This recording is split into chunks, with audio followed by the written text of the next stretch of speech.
ગુજરાત 18 લાઈવમાં આપનું સ્વાગત છે।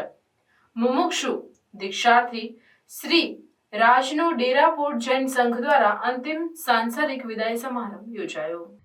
વડોદરા ડેરાપોર્ટ સંઘનો 19 વર્ષીય યુવાન શ્રી રાજ ચિરાગભાઈ શાહની ભાગવતી પ્રવજ્યા ગ્રહણ સમારોહ 14મી ડિસેમ્બરે પાલીતાણાના શત્રુંજય તીર્થના પર્વત ઉપર આવેલ બાબુના દહેરાસર પરિસરમાં યોજાશે એમ જાણીતા જૈન અગ્રણી દીપક શાહે જણાવ્યું હતું।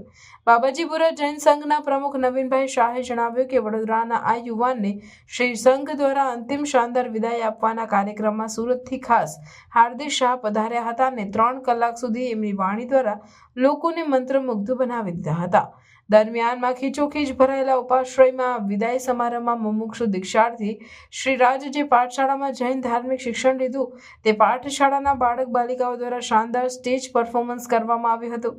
ત્યારબાદ માતા પિતાના ગુણોને યાદ કરી અક્ષતથી મુમુક્ષુ દીક્ષાર્થી શ્રી રાજે માતા નૂતનબેન અને પિતા ચિરાગભાઈને આવા સરસ સંસ્કાર અને દીક્ષાની રજા આપવા બદલ અક્ષત એટલે ચોખા વધાવી નવડાવી દીધા હતા।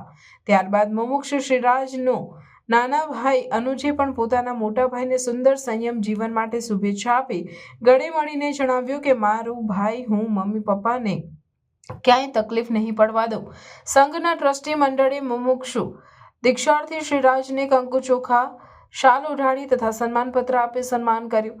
આ પ્રસંગે જૈન અગ્રણી દીપક શાહ પણ ઉપસ્થિત રહ્યા। માનવ મૈત્રીને મુમુક્ષુ શ્રી રાજના ગુણો યાદ કરાવી મુમુક્ષુ દીક્ષાર્થી શ્રી રાજ સુંદર મજાનું સંયમ જીવન પાડીને સંઘ અને પરિવારને ઉજ્જવળ બનાવે તેવા આશીર્વાદ આપ્યા હતા।